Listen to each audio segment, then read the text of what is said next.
Hello, everyone. Thank you all so much for joining us today. And might be afternoon, might be evening where you are. Either way, we are very happy to have you here.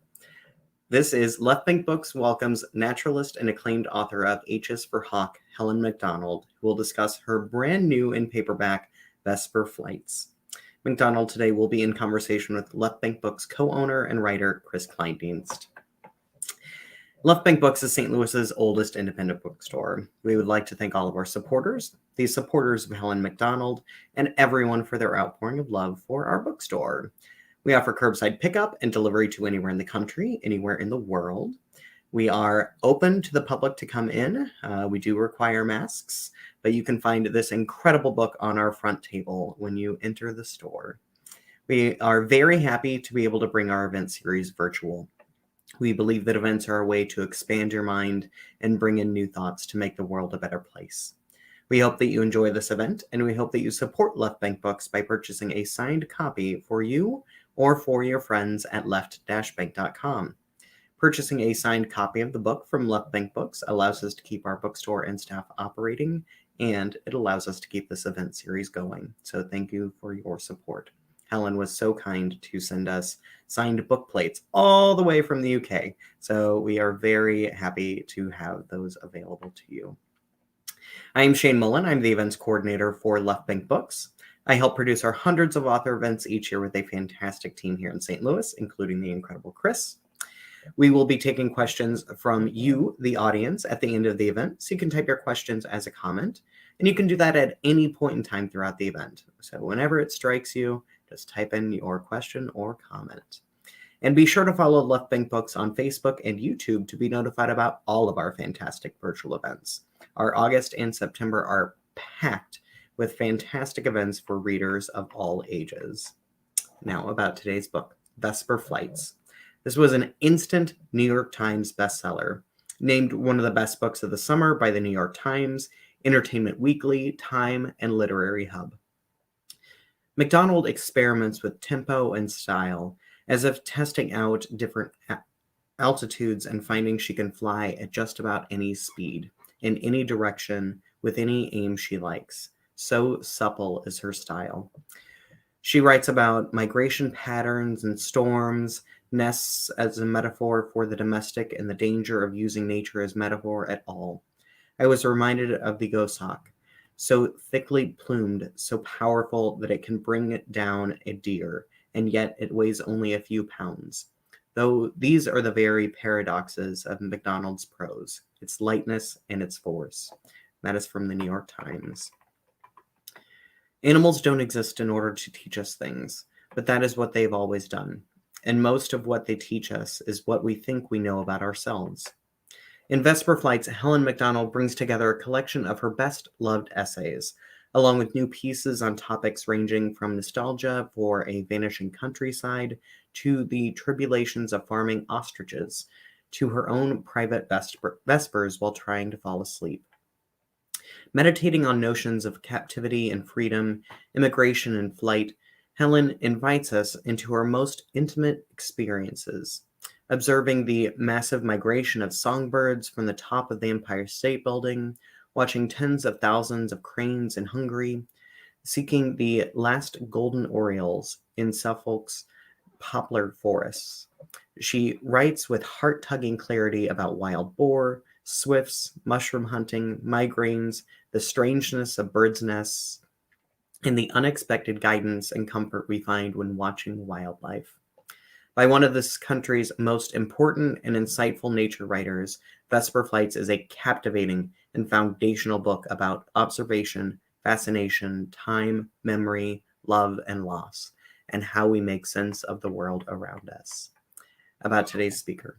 Helen MacDonald is a writer, poet, illustrator, and naturalist, and an affiliated research scholar at the Department of History and Philosophy of Science at the University of Cambridge.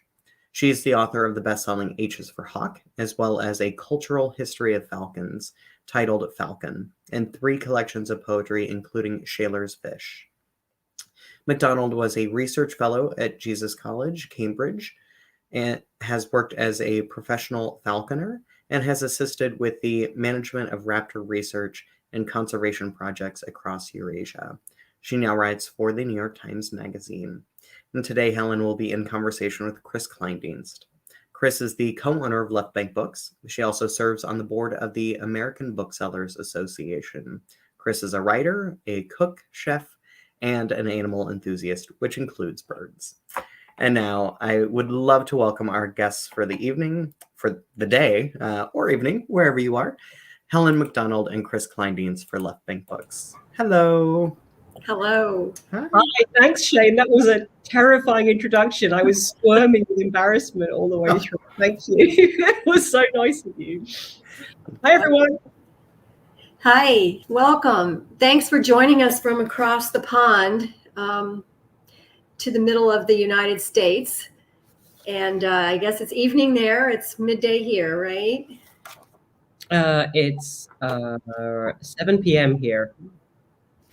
I'm just so thrilled to have you. As I was saying earlier, as we were warming up here, I have lots of questions that read more like fan mail about your fabulous essays. And I think that you had thought maybe you would read a little bit from one of, well, I can't really pick a favorite, but one that I really love. So why don't you do that? Why don't you warm us up? Thank you, Chris. I'm so envious of your kitchen. I'll go look at it. It's so lovely. So the bird on the cover is a swift, and they're a kind of like a sort of, I keep returning to them in this book in different essays, and I love them. As you can see from this wonderfully stylized image by Chris Wormel. They're really aerial, like these long wings, and they have tiny feet. In fact, their feet are so small, they can only cling to things vertically. They can't walk. They're just very, very aerial creatures, and they kind of inhabit the air like fish inhabit the ocean. And when the young birds leave their nests, which are under the eaves of buildings and in kind of crevices and little spaces, and mostly in man-made structures, the young birds don't land or touch anything else, really. They fly continually for 2 or 3 years. They really are astonishing. So I want to just read this bit from an essay which is about rescuing animals. And it's about a very dear friend of mine, Judith, who unfortunately passed away last week after an illness. So this is kind of in honor of her. She was one of the great experts of rearing orphaned swifts, and she used to rear a whole bunch every year of these birds that often had fallen out of the nest, or people had done like construction work and they became homeless. And there comes a point where you have to release them into the wild, and what you do is you take this bird, which is this little bird with its like crossed swords wings, and you hold it up into the wind, facing into the wind on a like open place, and you just wait for it to decide to go. And this is kind of what it was like to do this. I lift my hand higher. All I can do is wait. The swift stares into the wind for a while, then starts shivering. Anticipation, I think. Functional explanations. This bird is warming up its pectoral muscles ready for flight. Emotional explanations. Anticipation, wonder, joy, terror. The sensitive plumes growing between the feathers of its wings and sides are being brushed by the breeze, feeling their element for the first time. Nothing has visibly changed, but something is happening, like an aircraft avionics system coming online as it powers up, blinking lights, engine check, check.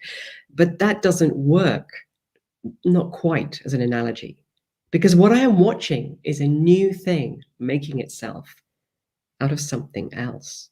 There is no doubt in my mind that this is as much a transformation as a dragonfly larva crawling from water and tearing itself out into a thing with wings. On my open palm, a creature whose home has been paper towels and plastic boxes is turning into a different creature whose home is thousands of miles of air. Then the swift decides. It tilts the pug-sharp tiny tip of its beak upwards, arches its back, and drops from my flattened palm, making an aching series of stiff and creaky wing beats.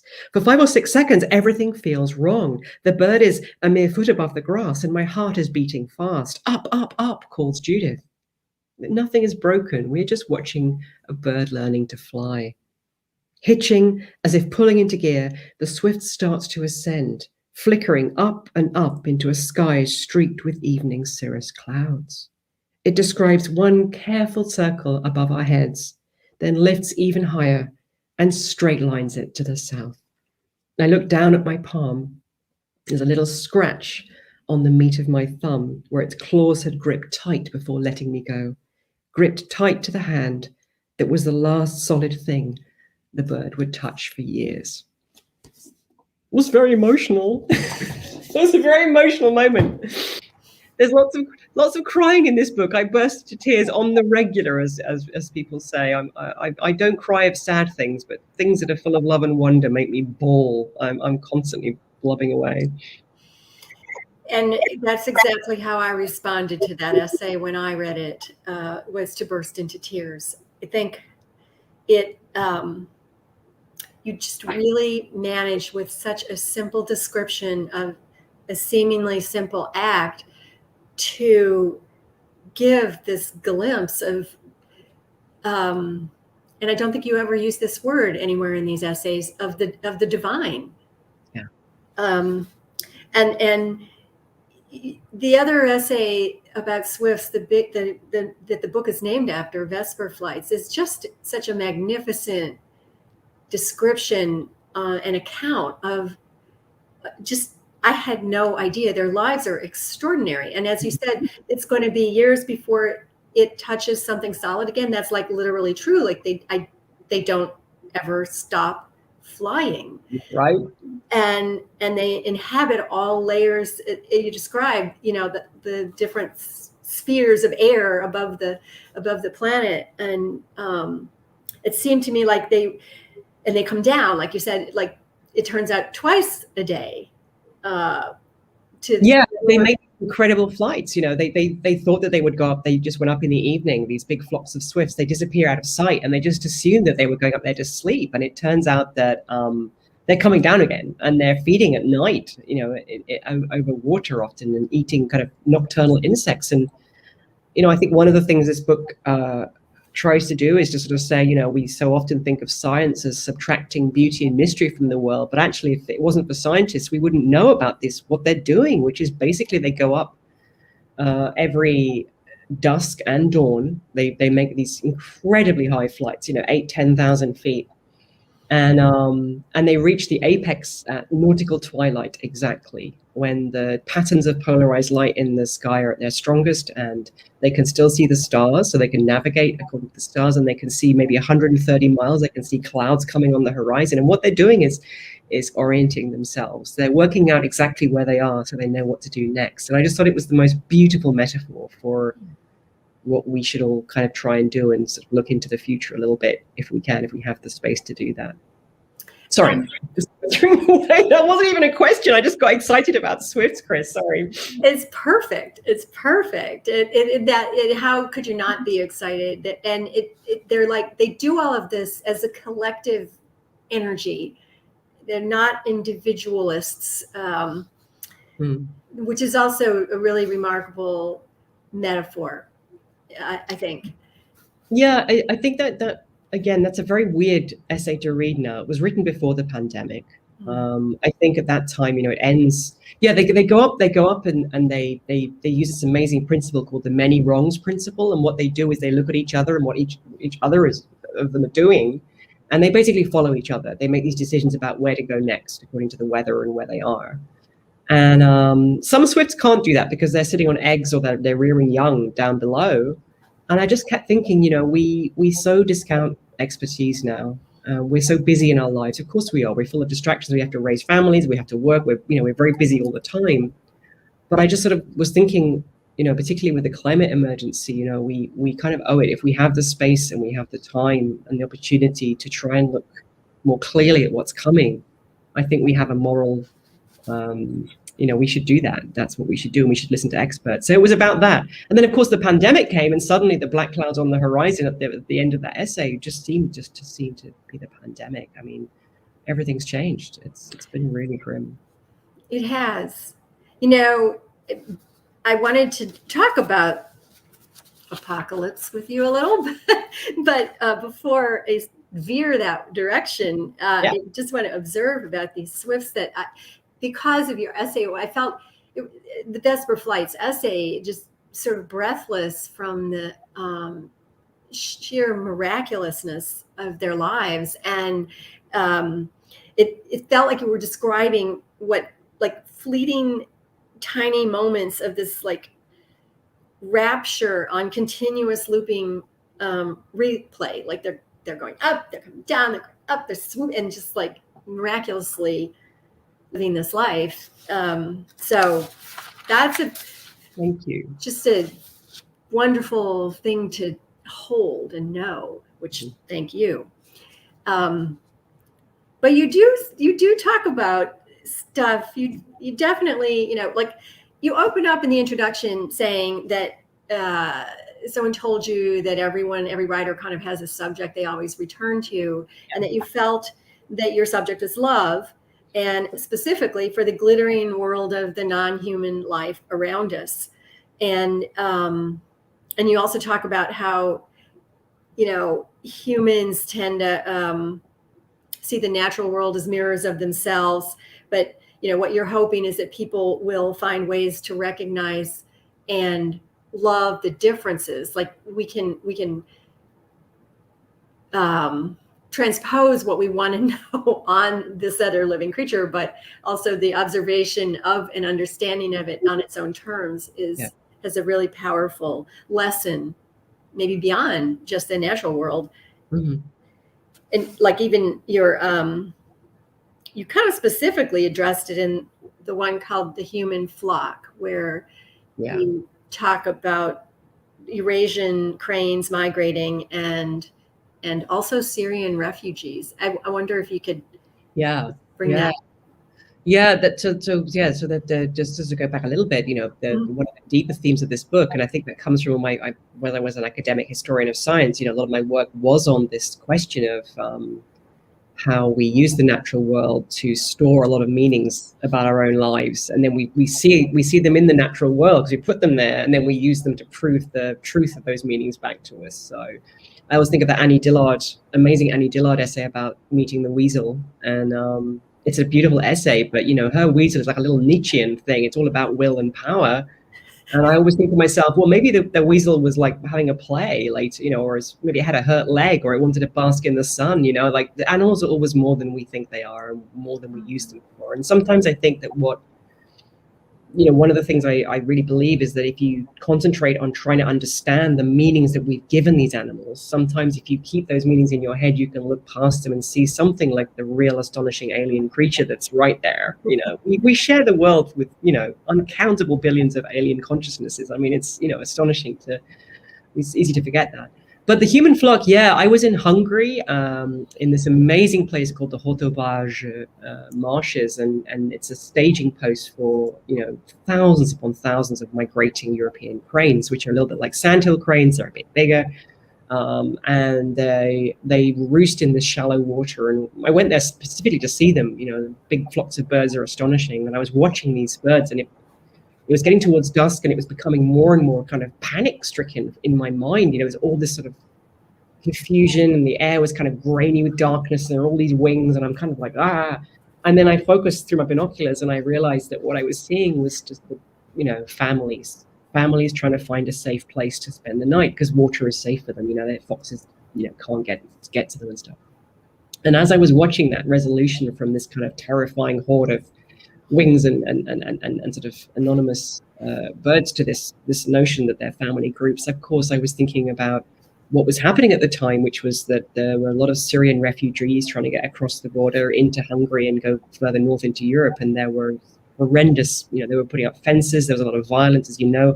Hungary's become an extremely authoritarian right-wing nation now, and I was just thinking about how xenophobia, it just rests on exactly the same worry about these kind of hordes of sort of faceless, groups coming in towards you. And of course, they're people who are desperately trying to find a place to be safe. And I mean, it's a really obvious metaphor, but it really hit me there, that difference between the two. So there's a lot of, as you know, in the book, there's a lot of talk about migration and about borders and about home. And I think, that's just a reflection of this historical moment, of course. And it's a lot more political than H's for Hawk in that regard.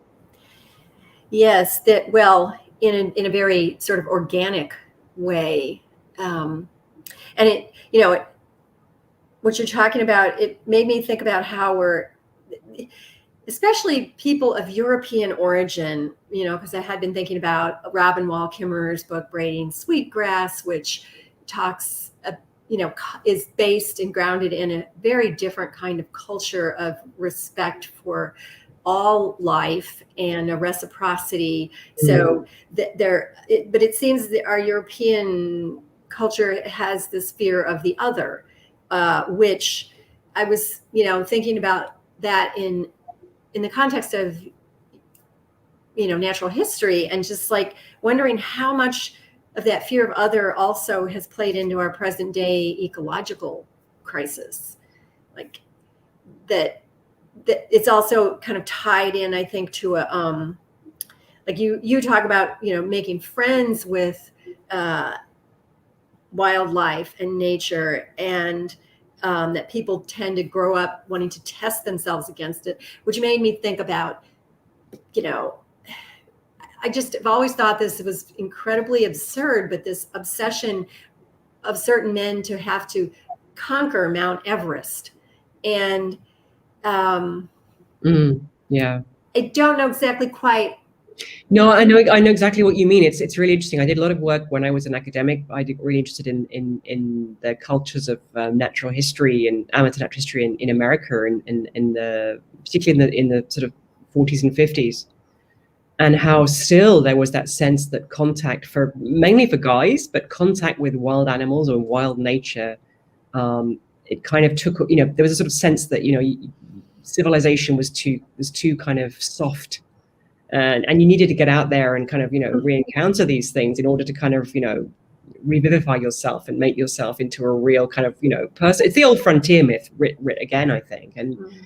And you find this motif not only in the kind of natural history stories, but also, you read kind of, books by people like Wilfrid Thesiger and like the whole Lawrence of Arabia thing. And there's exactly the same movement happening. People like Thesiger going to the Middle East and they're kind of, running away from this kind of effete British sort of soft culture, and like, going into the desert and trying to kind of like re-find their kind of masculine power by hanging out with people they see as the other, right? So it's a really messed up way of looking at the world. And then what happens with that also is I'm sorry, I'm waving my arms around, I get really, but it joins up with that weird sort of sense, I think, that the natural world is something to look at rather than interact with. It's that weird 19th century kind of landscape painting, it's something to look at from a distance rather than get muddy and dirty. And increasingly I worry that, we see the natural world in these perilous times as something so precious that it's kind of behind plate glass. We're not supposed to touch it. And that's one of the reasons I love Robin Wall Kimmerer. Is one of many reasons I love her book, in that sense that she does call for this beautiful sense of reciprocity that comes from a different cultural tradition. And there's that one line in that book of hers that changed my life. I sobbed again when I read it. And it's when she's talking to a group of students, and they're talking about how, humans' relationship with the natural world is just always destruction. And she said something, I can't remember the exact line, but it was like, how would it feel to believe that the earth loved you back? And I still, when I even say that, and that was a really special moment for me. And I think meditating and thinking about that is a really, really healing thing in these really terrible times to think about. That's really extraordinary and powerful, and such a paradigm shift. Yeah. Shift from, I was thinking about, our conversation, anticipating it, and thinking about, Americans, kind of middle American culture, and how we, in order to engage with nature, we must be holding a can of insecticide in front of us, But, that's what we've been taught. I guess that sense of like wanting there to be heroes and villains. I remember sort of thinking about like how it can change, right? You look at the way that birds of prey were perceived of in America, and a century ago, they were all villains, right? They were all to be persecuted. And then there was this weird thing that happened when suddenly it was like decided that they were keeping down mice that were that were eating crops. So during the Second World War, it was like, let's protect the hawks because they're fighting for America.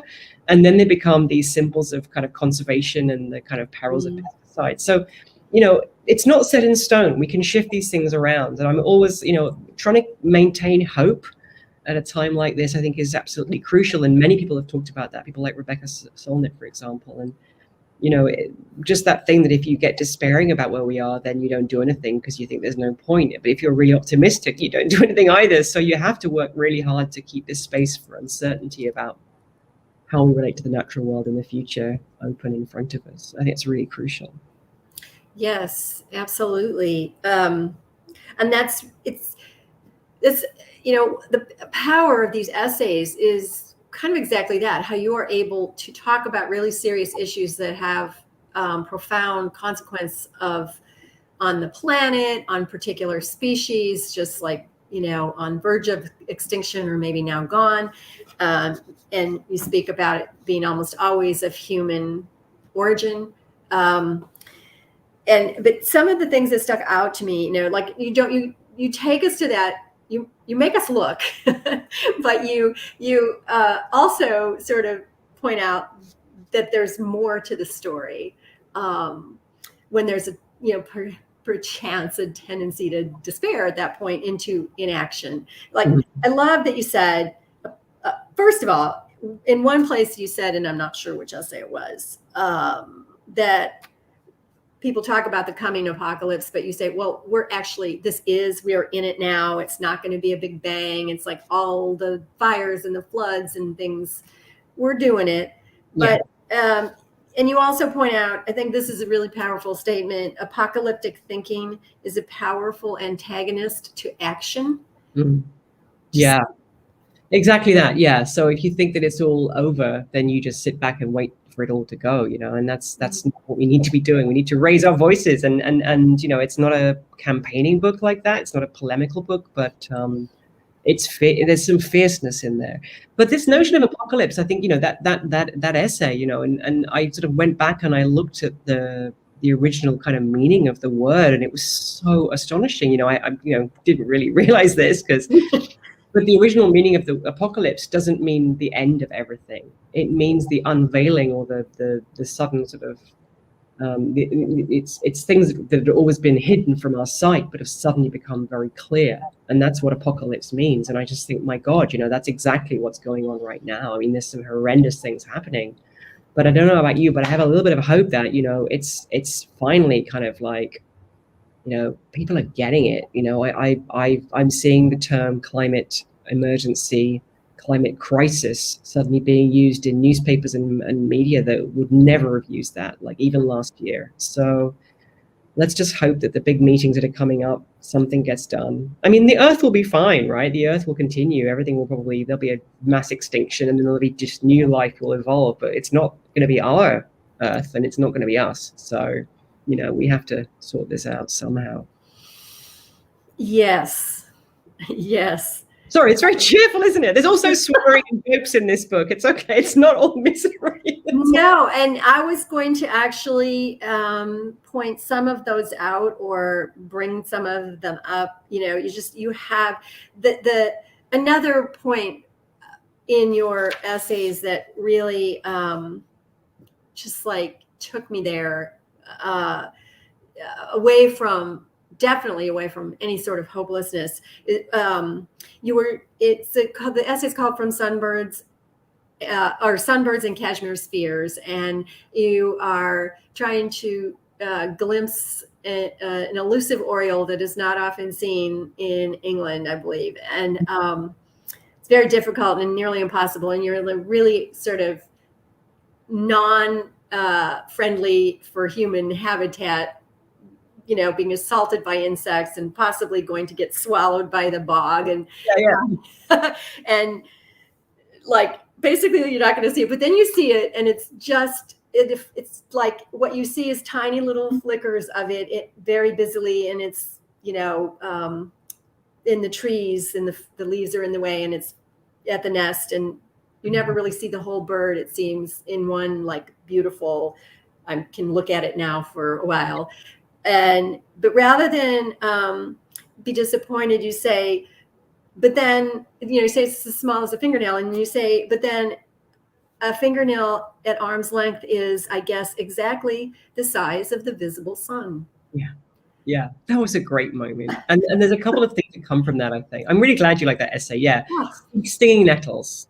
I have a friend from Australia who first met a stinging nettle in Britain. And, in Australia, all the poisonous plants are kind of frighteningly they're like kind of hairs that kind of get into your skin, or they're kind of like, or like poison ivy, they kind of get you slowly once you've, but stinging nettles, it's like, it's like being stung by a wasp, by a yellow jacket. And I remember she first got stung and she sort of yelped and went, "That plant bit me." So there was a lot of those in there.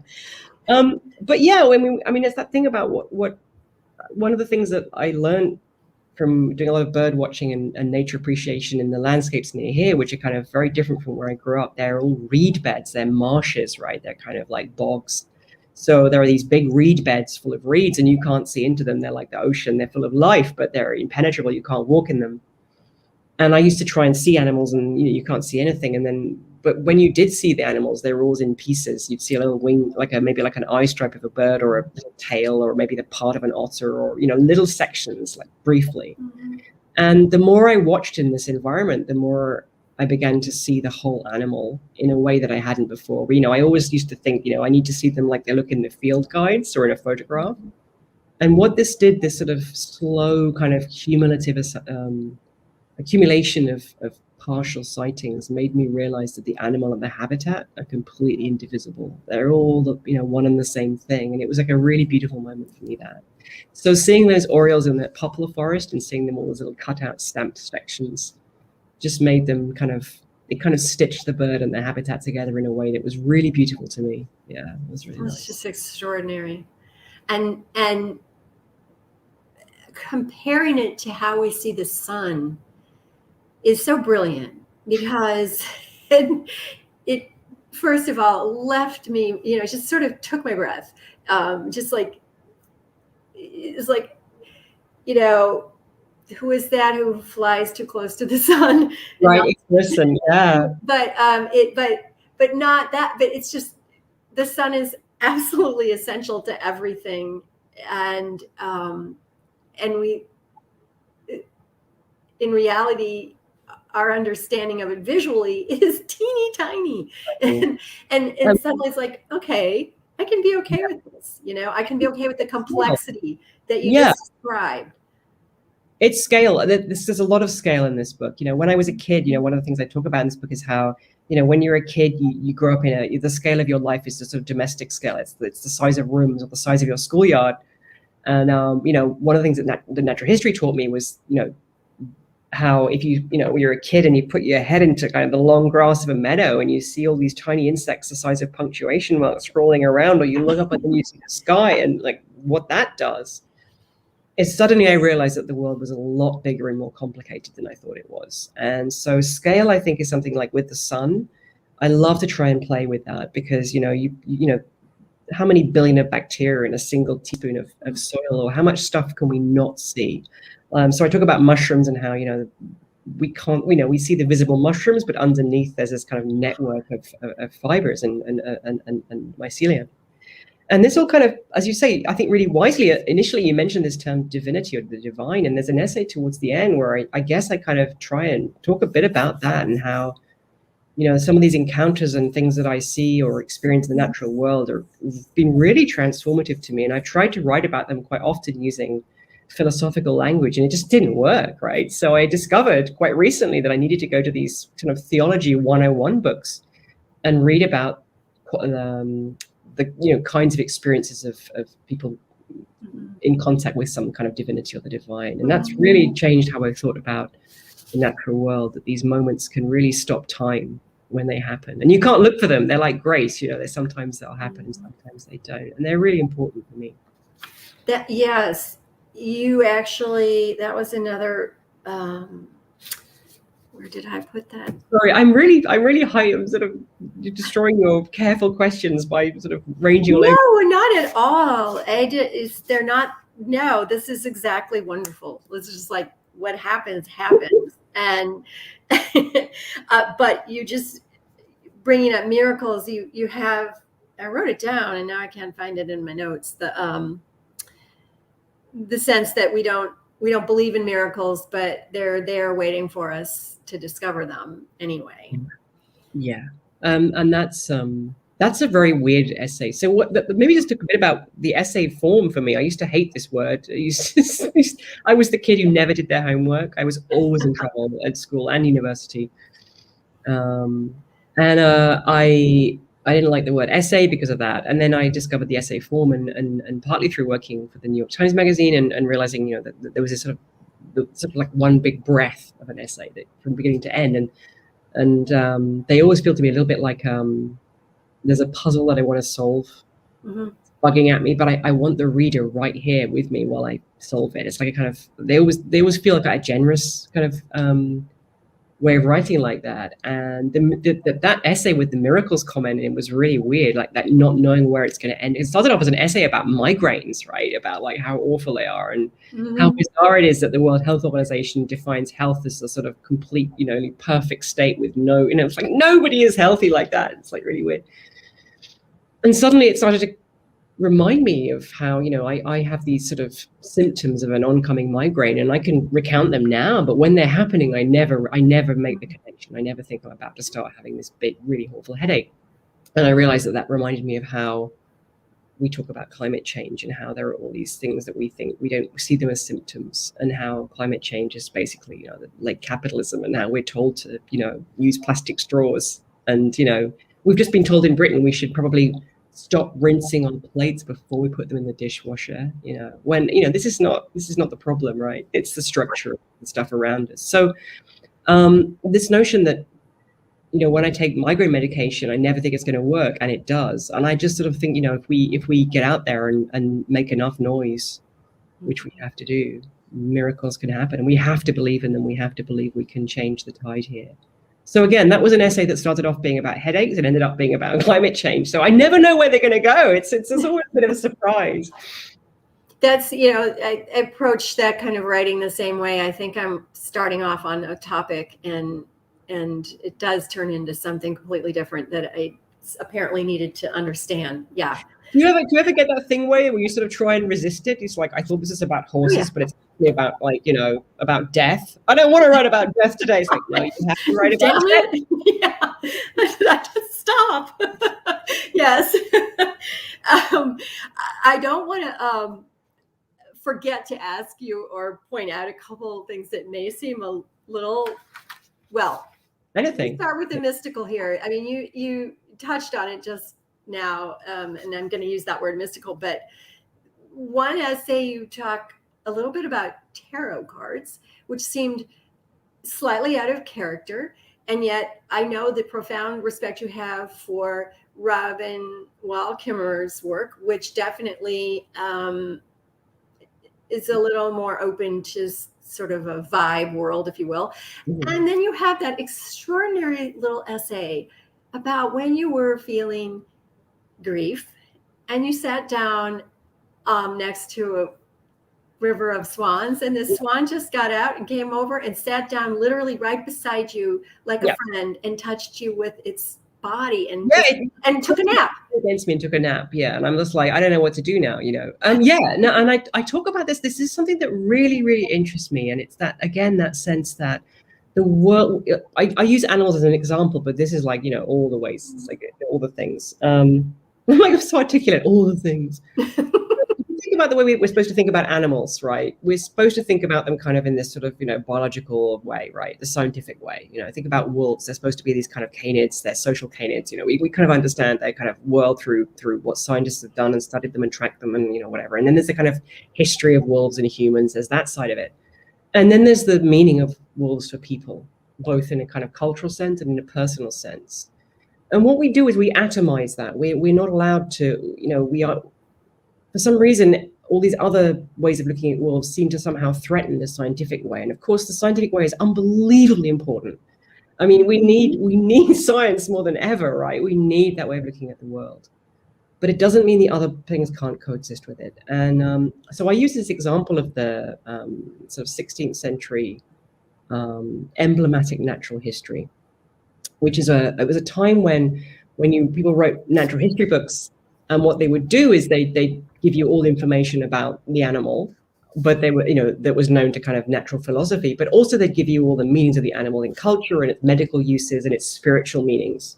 And I guess I kind of would like more flowers to bloom. I mean, if you're going to make conservation decisions, you have to rely on the hard science, but like, can we also talk to the people who are invested in those creatures and landscapes too? That's like just get all those different ways of thinking about landscapes and creatures.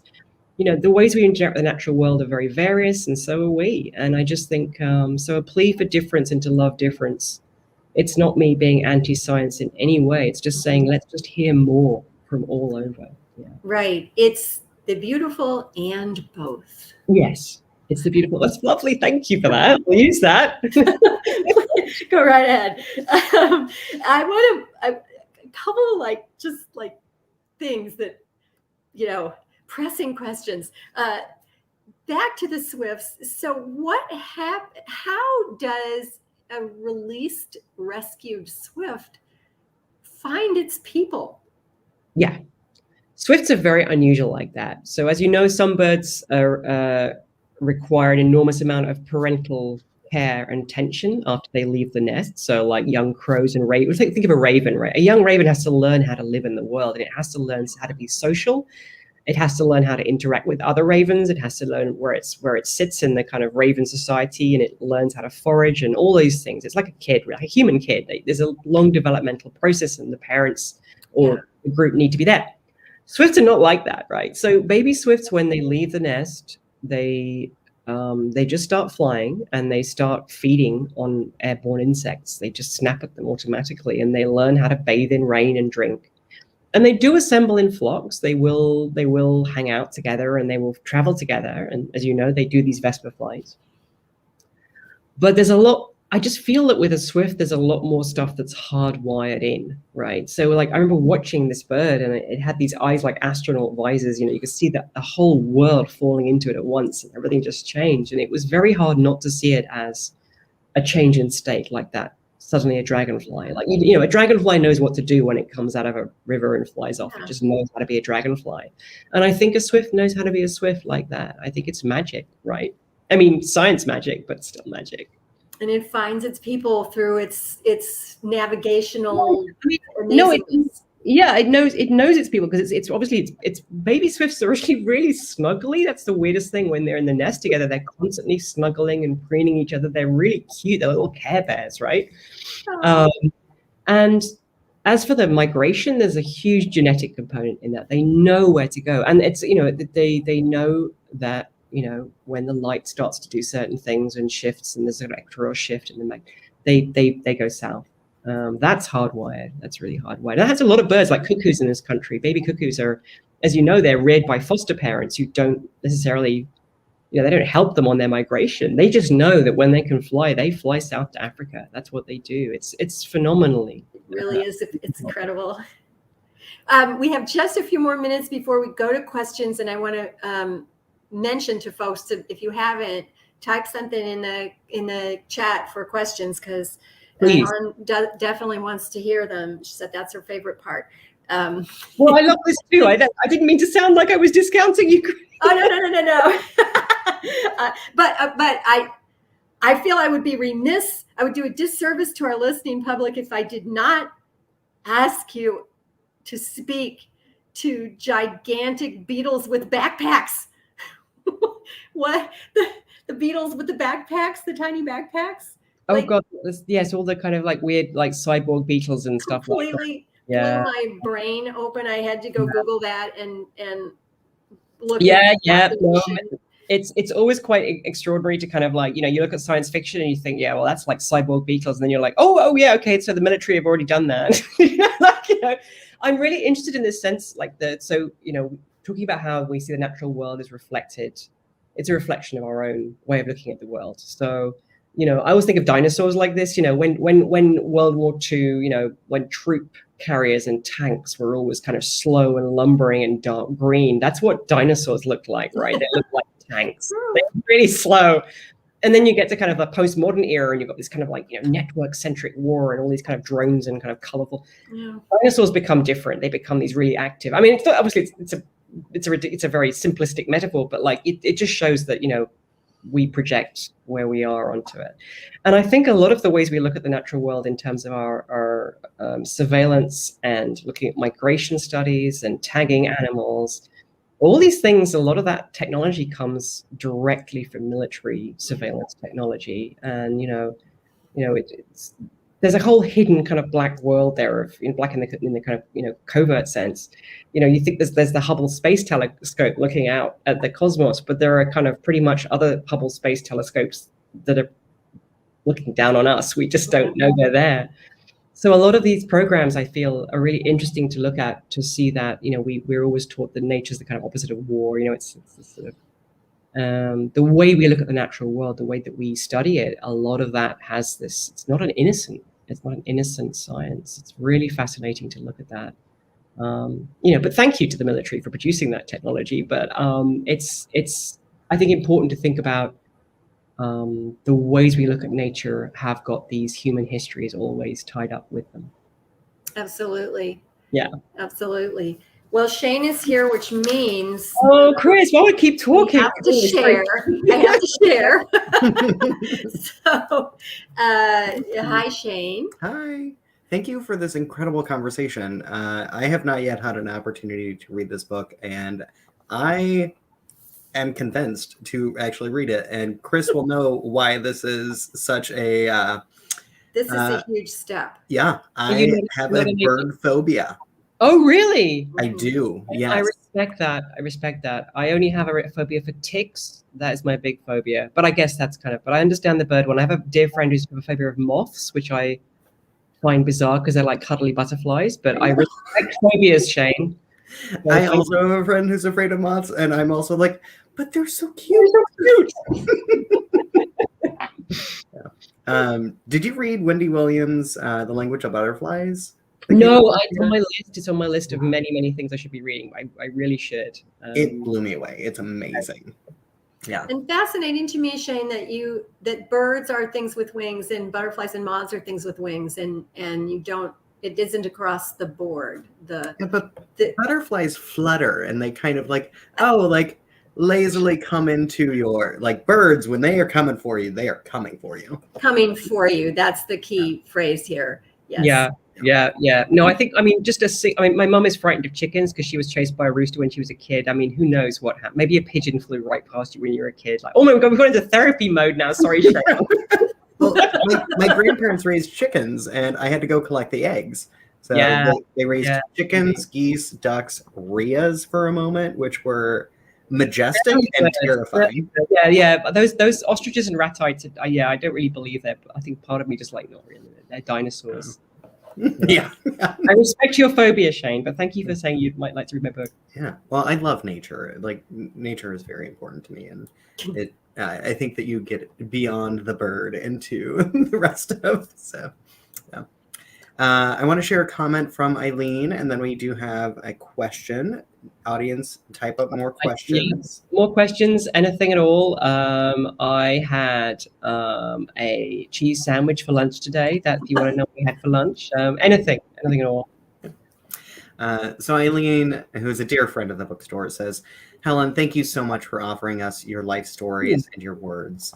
I listened twice to H is for Hawk, so drawn in by the poetic nature of your writing. Just finished and so enjoyed Vesper Flights. Now I need to purchase copies of both at Left Bank Books. My urban nature walks have been transformed by your reflections. Oh, wow. Oh, thank you. I'm really pleased to hear that they've been kind of like helpful, or not helpful, but they've kind of been part of looking at your local environment in a kind of with fresh eyes. That's really, really moved me. Thank you. I get so embarrassed and sort of like breathless. But the audiobook is really fun. Like, so when I as you know, I did the recording with my best BBC voice. And I did this initially because I was convinced with H is for Hawk that there were all these falconry terms that people would, that if they got an actor in, they'd pronounce them incorrectly, right? I got kind of quite pedantic about this. So I'm like, I'm going to do it, right? And I sat in this tiny little studio in Oxford. And started recording, and I discovered very quickly with repeated interruptions from the producer that I had been routinely mispronouncing very common words wrongly my entire life, and I never knew. It was so humiliating. It's like, beep, I think you'll find. What? It was great. And of course my throat, after a while, if you listen to that, there are kind of bits where I'm kind of like this, and I had to drink honey in hot water to try and, it was really interesting and kind of grueling. I mean, not grueling like working, heavy jobs, but it was an interesting physiological experience. Thanks for having. Question from Diane. So a recent PBS show proved how important the dominant keystone animal is to an ecosystem. If that entity disappears, the whole ecosystem breaks down. Which of us are potential keystone entities? Which of us? You mean the three of us or humans? That's definitely going to be not me. Yeah. I mean, it's really, I don't know. I think thinking about, for example, like, sort of top predators in complex kind of ecosystems, really very, very important. And as you know, in Britain, we've lost all our predators. We condemn other countries for killing animals, and we've just got rid of ours centuries ago, so we haven't got to worry about it. And then when they come back, we freak out like with boar. Like, oh my god, keystone. I don't know, keystone. I don't know. I think, it's difficult for me in Britain because the British landscape is so much a complicated checkerboard of centuries and centuries of very intensive human use. I think one of the really interesting things to me is how keystone species tend to be, in many cases, these top apex predators. They're very charismatic, and they become important not only in maintaining like with deer and wolves, for example, maintaining a kind of some form of homeostasis as much as that can be in an environment, but they're also really important kind of lightning rods for conservation action as well, and for human engagement and concern about the natural world. So they work in both those ways. But I don't know about us, human species. I mean, Greta Thunberg is pretty keystone right now. I think she gets the award. She needs to raise her voice. Yeah, she's cool. I'll think about that. Diane has clarified in by simply saying humans. I'm not sure if that was a question or an answer, but where I went with that, Helen was thinking about something I listened to recently about coral reef collapse. And really, it's like the microorganisms are, when they go, it just goes up. Yeah. Yeah. No, it's a truism to say it's all interconnected, but it is. And there's that famous metaphor of it's like what we're doing to the environment is like flying in an airliner and just taking out all the rivets one by one. It flies fine for a while, but there's going to come a point where when this one rivet is the tipping point. And it's very scary, like looking at the Amazon, which has now suddenly become a net producer of CO2 rather than a sink, right? So it's producing more CO2 than it absorbs. So everywhere I look, there just seems more rivets popping out, and it's very, very scary. And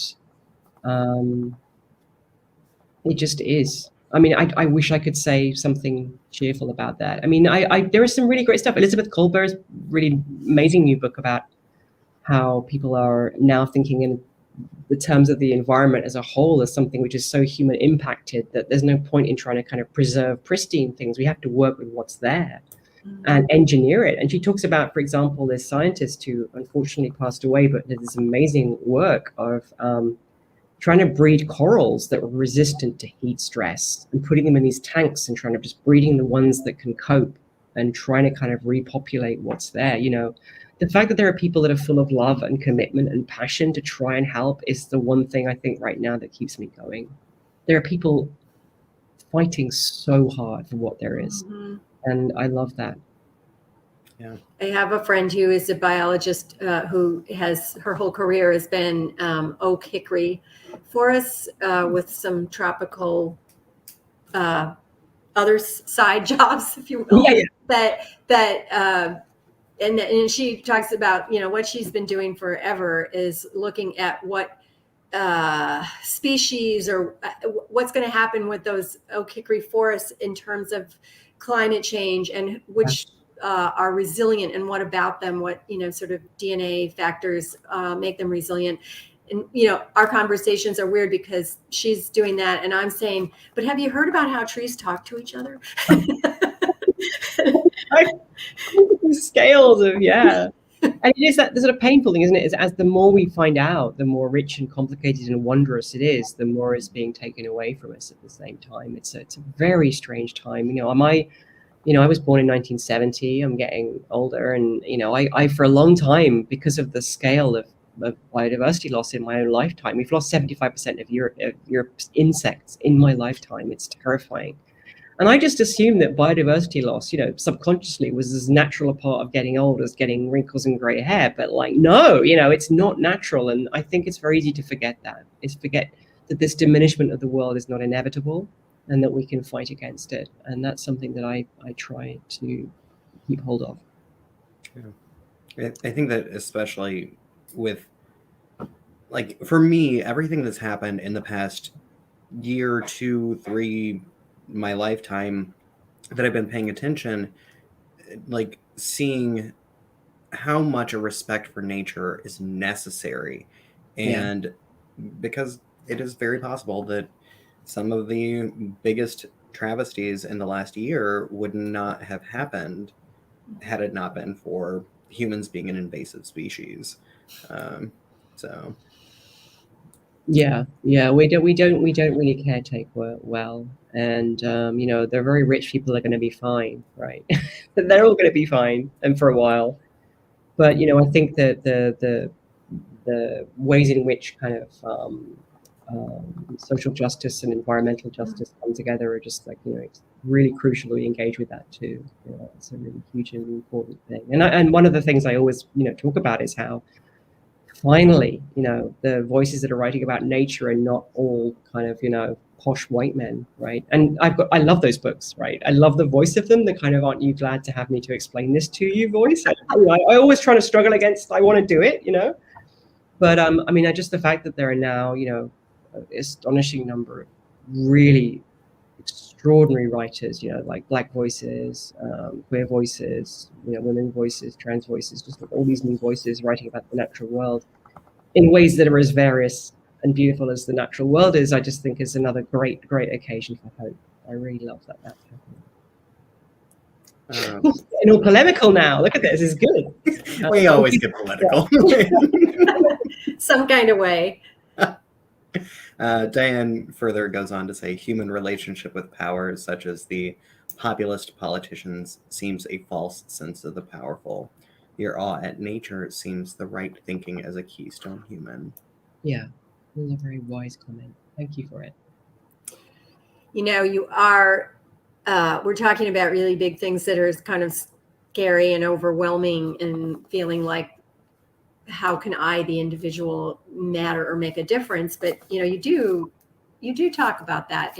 Turn it around in the book, in all sorts of ways. It's just infused, and I think it's just, as a writer, you have all these other disciplines, amazing talents, and training that you bring to bear on your writing. But what I understand as a bookseller is that people definitely need stories. They need concrete information, yes, and they need stories. That's how we understand our world, is through stories. And we're creatures made of stories, right? Yes. I could not agree more. Absolutely. And also, I know this is going to sound actually really appalling, but one of the things that I'm really pleased about with this book is the pandemic has been the grimmest, most terrifying, awful thing. There's been so much suffering and loss, and my concentration span is shot to pieces. I can't even watch a TV program now without going off and doing something else in the middle of it. So I'm kind of really pleased that this book is full of little short pieces for people, because I've tried to read novels over the last few months and I can't do it. So it's like little bite-sized things. So I quite like that it sort of fits something around that sense that it's not a bind to read. It's not a great slog. It's lots of little things to pick up. Yes, it's a wonderful dipping book. You can open it anywhere, and in a few pages have just a wonderfully comforting story. Thank you. Thank you. This has been so much fun. Oh my gosh, I could have gone. Yeah. It's been an hour. Um, I want to thank the audience for coming today. We have a great audience here. Remind them we have the book on our shelves. Helen has been so kind to send us book plates all the way from the UK. So we have signed book plates that are available for purchase. Well, that will be in the books when you purchase them. Yes. We've had a thunderstorm start here, so I hope that the thing doesn't cut out suddenly. Oh, look, there it is. I remember signing those forever. Every sort of like 100th one, I would sort of, thank you, Shane. Thank you so much for hosting this. Thank you, Left Bank Books. Thank you, Chris. It's been such a joy. And thank you, everybody. Likewise.